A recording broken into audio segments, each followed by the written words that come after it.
เนื่องจากว่าครูดอยเป็นครูอาสาพี่น้องเนาะคือครูดอยเป็นครูอาสามาได้9 ปีนะพี่น้องเนาะแล้วก็เฮ็ดให้ FC หลายๆคนเนาะคือ FC หลายๆคนเขาถามครูดอยเนาะคือคอมเมนต์อยู่ในคลิปหลายๆคลิปเนาะเขาคอมเมนต์มาถามครูดอยว่าครูดอยเป็นครูอาสาแล้วมีเงินเดือนกินบ่เนาะแล้วก็เดือนหนึ่งได้เท่าใดเนาะอยู่คือครูอาสา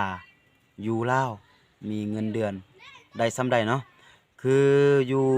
ซองของครูคิว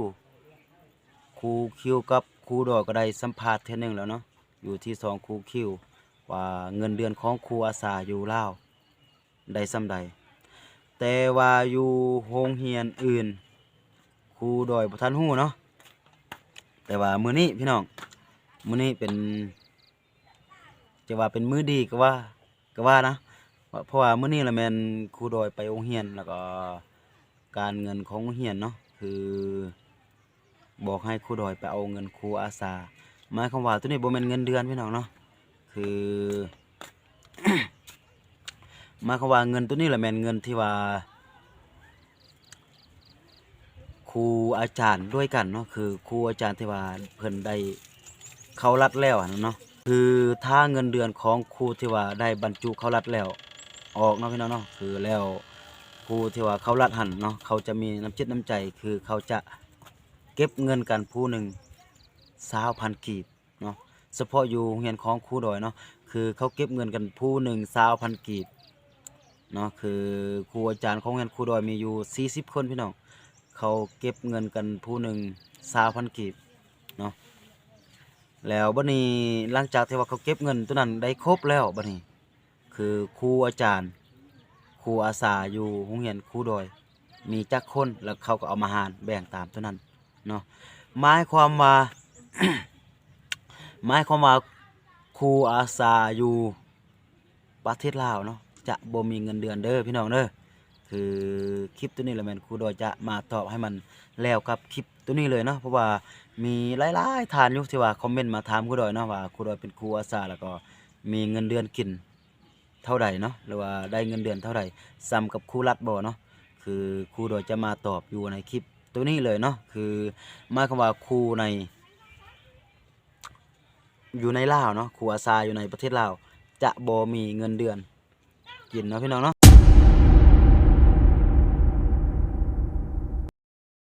คุณครูดอย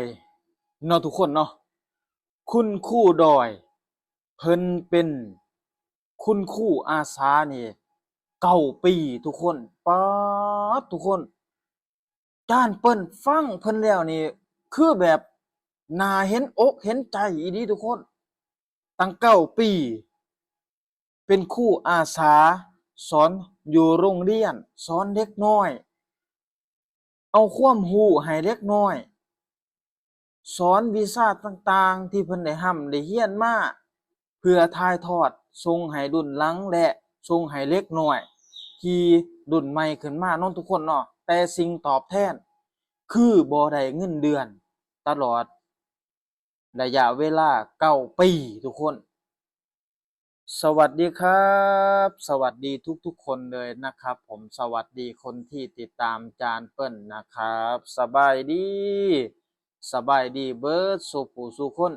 สบายดีคนที่ติดตามจานเปิ้ลเด้อบ่ว่าสิเป็น FC ฝั่งไทยหรือว่า FC ฝั่งลาวเนาะทุกคนเนาะจานเปิ้ลก็ขอบคุณขอบใจหลายๆที่ติดตามจานเปิ้ลเด้อมื้อนี้ทุกคนมื้อนี้จานเปิ้ลได้ไปเห็นคลิปของครูดอยแล้วอุ้ยอดบ่ได้คือแบบเห็นอกเห็นใจแล้วก็สงสารเพิ่นเนาะทุกคนเนาะครูดอยนี่เป็นคนดีเด้อทุกคนเป็นคนดีแล้วเป็นครูอาสาอยู่โรงเรียนอยู่ประเทศลาวอยู่ลาวเนาะทุกคนเนาะ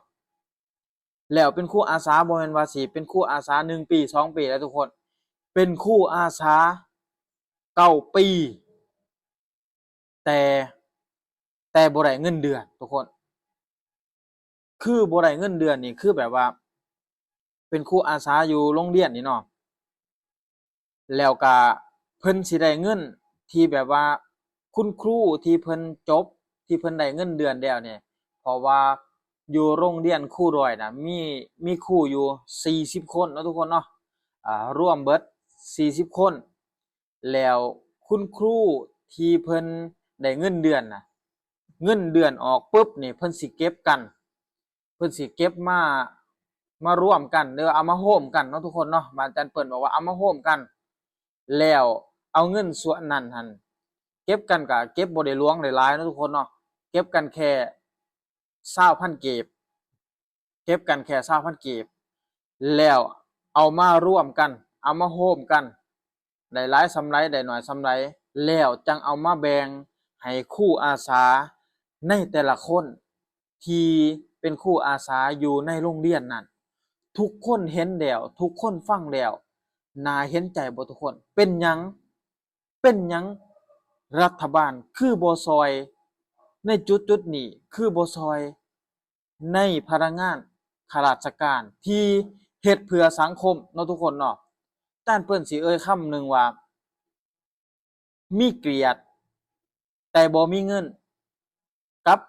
มีเงินแต่บ่มีเกียรติคุณครูด้วยนี่สิเลือกอันใดแล้วให้ทุกคนคอมเมนต์มาบอกนำว่าสิเลือกอันใดดีเนาะทุกคนเนาะมีเกียรติแต่บ่มีเงินกับมีเงินแต่บ่มีเกียรติเนาะทุกคนเนาะอันนี้คือแบบอาจารย์เปิ้นอยากตั้งคำถามแล้วที่มาเว้าในมื้อนี้นี่คือแบบว่าเป็นครูตั้ง9ปีเป็นครูอาสาตั้ง9ปีเป็นหยังคือบ่ได้เงินเดือนเนาะทุกคนเนาะอยู่ที่ลาวบ่ได้เงินเดือนแล้วอาจารย์เปิ้นไปฮู้ไปเสาะข้อมูลมาว่าคุณครูอาสาอยู่ประเทศไทยนี่ทุกคนได้เงินเดือนขั้นต่ำก็อย่างน้อยก็12,000หา15,000เนาะทุกคนเนาะแถมได้มีนู่นนี่นั่นแล้วกินข้าวฟรีได้นอนฟรีเนาะทุกคนเนาะถ้าว่าไปสอนไกลบ้านนี่คือประเทศไทยทุกคนเล็กๆน้อยๆเพิ่นก็ให้เป็นครูอาสาเพิ่นก็ได้เงินเดือนบ่น้อยก็หลาย12,000หา15,000เนาะทุกคนเนาะแต่ว่ากลับกันกับอยู่ประเทศลาวทุกคนกลับกันกับอยู่ประเทศลาวเพราะว่า เป็นครูอาสามาตั้ง9 ปีบ่ได้เงินเดือนสักบาทสักกีบแล้วครูคนนั้นก็ใช้ชีวิตตามชาวบ้านชาวเมืองเฮ็ดนาเฮ็ดไร่เฮ็ดสวนแล้วเอาเงินตัวเองออกค่าน้ำมันออกค่ากินออกค่านู่นนี่นั่นเพื่อหยังทุกคนเพื่อไปสอนให้นักเรียนมีความรู้เพื่อให้ไปสอนนักเรียนเนาะทุกคนเนาะมีความรู้มีความรู้แล้วเป็นคนที่เสียสละเพื่อสังคมเนาะทุกคนเนาะเป็นคนเสียสละเพื่อสังคมแล้วอาจารย์เปิ้นสิพาไปเบิ่งคลิปอีกเทื่อหนึ่งเนาะทุกคนเด้อเพื่อเป็นความชัดเจนและไปฟังคุณครูดอยเว้าอีกเทื่อหนึ่งนำกันกับอาจารย์เปิดเนาะทุกคนเนาะเพราะว่าอยากให้ทุกคนฟังด้วยความชัดเจนเพราะว่าน่าเห็นใจครูดอยอีหลีเป็นครูมาตั้ง9 ปีบ่ได้เงินเดือนก็คืออยากให้ภาครัฐเห็นสิ่งนี้เห็นในประชาชนเห็นในข้าราชการที่เพิ่นเฮ็ดงานอย่างหนักหน่วงต้องมีเงินเดือนต้องมีสิ่งตอบแทนให้เพิ่นแต่บ่มีนะทุกคนเนาะไปชมคลิปนำกันเปิดเนื่องจากว่าครูดอยเป็นครูอาสาพี่น้องเนาะคือครูดอยเป็นครูอาสามาได้9 ปีนะพี่น้องเนาะแล้วก็เฮ็ดให้ FC หลายๆคนเนาะคือ FC หลายๆคนเขาถามครูดอยเนาะคือคอมเมนต์อยู่ในคลิปหลายๆคลิปเนาะเขาคอมเมนต์มาถามครูดอยว่าครูดอยเป็นครูอาสาแล้วมีเงินเดือนกินบ่เนาะแล้วก็เดือนหนึ่งได้เท่าใดเนาะอยู่คือครูอาสาอยู่ลาวมีเงินเดือนได้ส่ำใดเนาะคืออยู่ซองของครูคิวกับครูดอยก็ได้สัมภาษณ์เทื่อหนึงแล้วเนาะอยู่ที่ซองครูคิว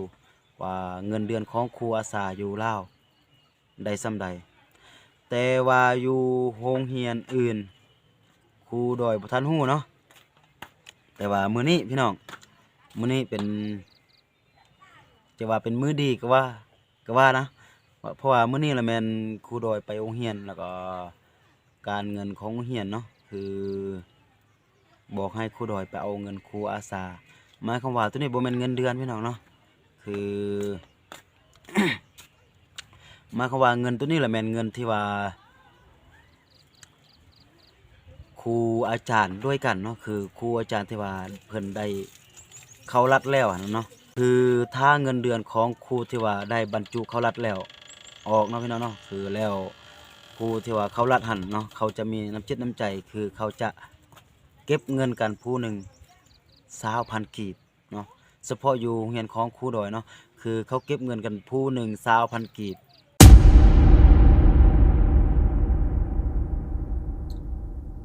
นี่แหละเนาะทุกคนเนาะนี่แหละเรื่องราวของคุณครูดอยที่เพิ่นเป็นครูอาสามาตั้ง9 ปีแต่บ่ได้เงินเดือนสักบาทสักกีบเลยเนาะทุกคนเนาะคนที่เสียสละเพื่อสังคมสมควรถูกลืมบ่เนาะทุกคนเนาะสมควรถูกลืมอยู่บ่คนที่เสียสละเพื่อสังคม เป็นหยังคนที่ยืนอยู่หน้าห้องเรียนทุกมื้อสอนหนังสือให้เด็กน้อยด้วยความรักความแพงเนาะทุกคนเนาะแต่ต้องอยู่แบบบ่มีเงินเดือนแม้แต่กีบเดียวบาทเดียวก็บ่ได้จากภาครัฐจากรัฐบาลที่มอบให้เนาะทุกคนเนาะเขาบ่ได้ขออิหยังมากมายขอแค่เห็นค่าในสิ่งที่เขาเฮ็ดไปเนาะทุกคนเนาะในสิ่งที่เขาสอนนักเรียนในสิ่งที่เขาเฮ็ด ในทุกๆมื้อบ่ได้ขออิหยังมากมายเห็นใจหน่อยหนึ่งก็ยังดีทุกคนเนาะ9 ปีที่เขาได้รับแม้แต่คำขอบคุณคือแบบว่า9 ปีเนี่ยเขาบ่ได้รับคำขอบคุณจากภาครัฐหรือว่ารัฐบาลเลยที่เขาเฮ็ดมา9 ปีที่ต้องดิ้นรนอยู่อยู่ในระบบที่แบบว่าบ่มีเงินเดือนแล้วก็เอาเงินตัวเองออกไปก่อน9 ปีที่ดิ้นรนมา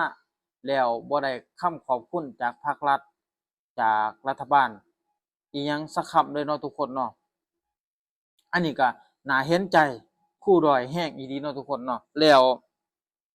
ทุกคนมีความคิดเห็นจั่งใดแหน่กับครูดอยแล้วภาครัฐบ่ช่วยอิหยังเพิ่นเลยทุกคนมีความคิดเห็นจั่งใดแหน่ก็คอมเมนต์มาในคลิปนี้คอมเมนต์บอกจานเปิ้นคอมเมนต์บอกทุกคนที่เข้ามารับชมรับฟังในคลิปนี้เนาะทุกคนเนาะ สำหรับคลิปนี้จานเปิ้นก็สิได้ลาลงแล้วเด้อทุกคนเด้อฝากกดไลค์กดแชร์กดติดตามอย่าลืมกดกระดิ่งเพื่อแจ้งเตือนเพื่อคลิปต่อไปของจานเปิ้นเด้อทุกคนเด้อสำหรับคลิปนี้จานเปิ้นสิลาไปแล้วเด้อสบายดีสวัสดีครับ